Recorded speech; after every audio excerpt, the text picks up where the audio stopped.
Hi everyone, welcome to my channel. My name is Paris and I'm the author of the Magi trilogy. In today's video, I have 7 guest stars, my pets. You don't always see them in my videos, but I am always surrounded by animals. My family has always been big on animals. We have a snake breeding business, so we have a lot of different little buddies in the house. Today's video, I'm introducing you to my 7 pets, the ones that I bought, the ones that I take care of, everything like that. If you want another video with all of the animals in my house, let me know. There's over 20 of them. First up is Pebble Heart, my crested gecko. He is my oldest pet. I'm just keeping my hand hovering so he doesn't jump. He's my oldest pet. I got him when I was 13. I am 20 now, so he's 7 years old. And he is named after a warrior cat in the Warrior Cat series by Aaron Hunter, Pebble Heart, aptly named. Here he is, closer. He is a little wigglier than usual, if I can say that word correctly. So I'm gonna put him back now because I don't want him to drop his tail. And I will be right back with more info on him. Okay, I'm back with no gecko. I had a feeling he was gonna jump, so I wanted to get him away before he escaped. Pebble Heart is a crested gecko. As I mentioned, crested geckos, like all geckos, can drop their tails. The issue, you never want that to happen. But with crested geckos, their tails don't grow back. So he is 7 years old, has not dropped his tail. That is great for a crested gecko. It's kind of uncommon, to be honest with you. They are very shy. Pebble Heart's always been, he's a good boy. He eats well. He loves to eat. He's always at his food bowl. He's always ready for food. He's a good boy. I've had him for a while. He is my oldest pet, and that's Pebble Heart. If you thought Pebble Heart was shy, then this little gal is even shyer. This is Caledonia. She's technically mine and my brother's animal. She's currently in my room for space, and you can actually see that is an egg in the back of her cage. It's not fertile. She does not have a boy with her. She just lays eggs occasionally, hence why I know it's a girl. And yeah, I'm actually gonna steal that. If you don't mind, if I can snatch that real quick. That's Caledonia. She is very flighty. I'm not even gonna risk taking her out because she will panic. Now that I've shown you guys the geckos, I can show you everybody else without speed talking to make sure they don't drop their tails.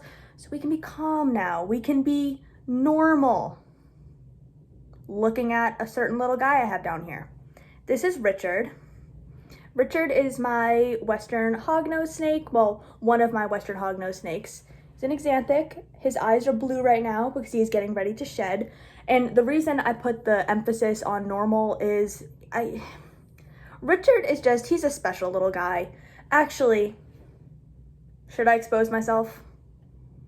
Should I not expose myself?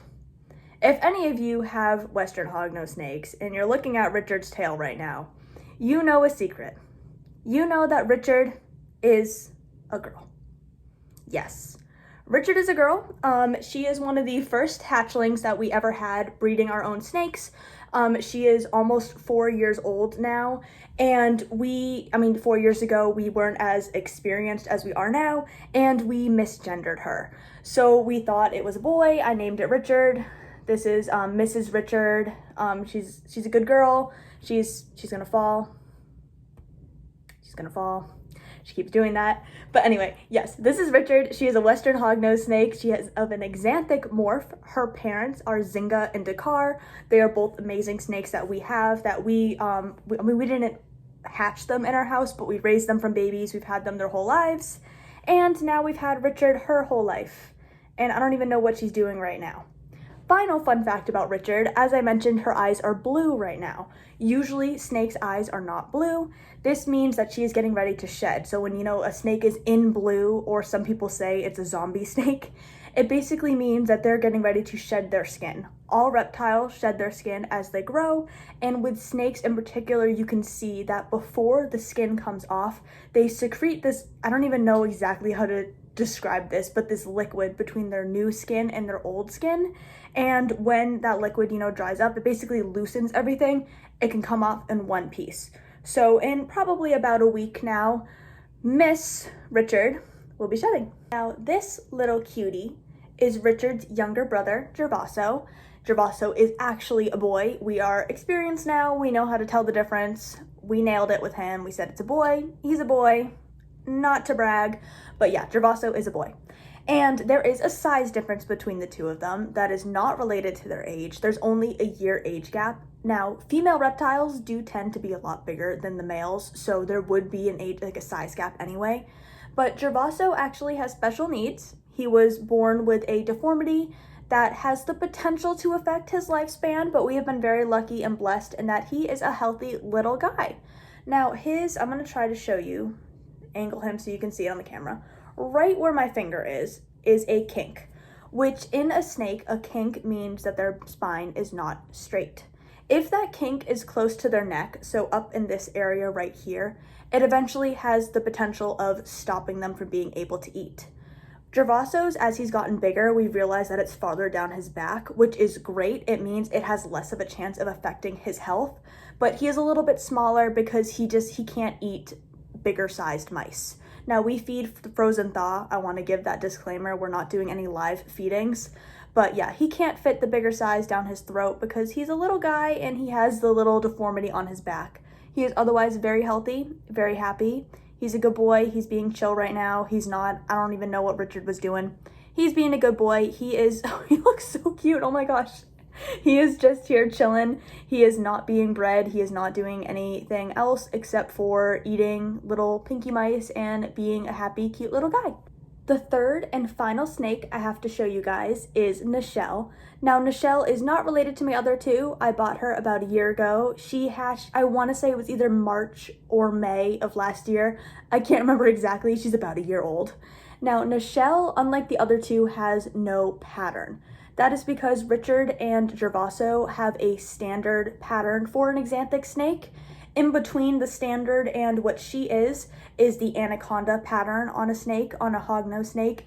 Has nothing to do with size, it has to do with the actual lack of spots.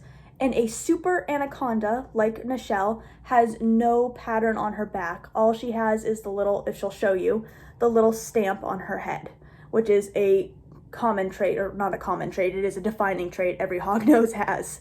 Now, Nichelle, Richard, and Gervaso have themed names. They're named after my favorite book series, Michael Vey by Richard Paul Evans. Richard is named after the author, Gervaso is named after one of my favorite characters, and Nichelle is named after one of my favorite characters as well.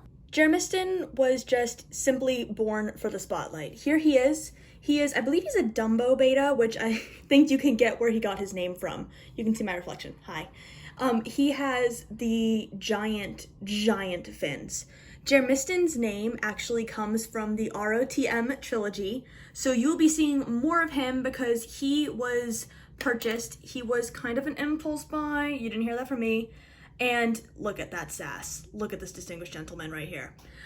He was purchased and I named him after something from the ROTM trilogy because I was like, bro, I will get you, I will save you from your little cup and let you live your sassy life with tons of bubbles, as you can see in the back.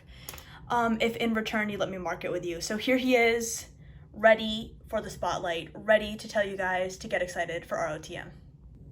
Finally, it is with the highest of all high honors that I introduce you to my son, Sir Reginald. Reggie, say hello to your fans because obviously you all are here for my garden snail, Sir Reginald. Now, Sir Reginald is just an icon in all ways, shapes, and forms. I got him in past October. I have always had an obsession with snails. I don't know why, I just have always found them so fascinating. And I didn't realize you could have them as pets. I had heard of giant African land snails, which is a no in the pet department, but garden snails is a yes. And I found this out in October and I did a ton of research. And here he is. This is Reggie. I love him. He is so funny. He loves mangoes. He loves green beans. He has a personality, which you might not realize with a snail, but this dude, he is just an icon. He's so funny because he'll when they don't like their conditions, they go dormant. So he'll just curl up into his shell and he'll just be chilling in there. And what is there not to like about his conditions? I don't know. He has a heater. He has a little heat pad set at 77 degrees. He has all the food he wants, all the water, perfect humidity. This guy is just very sassy. He's very picky. And yeah, this is Sir Reginald. Thank you for watching. I hope you enjoyed meeting all my pets. including my son himself, Sir Reginald. If you enjoyed this video and you want to see all of our pets, not just my own, let me know. I would be more than happy to do that. For now, whatever time it is, whether it's morning, evening, or night, have a great day.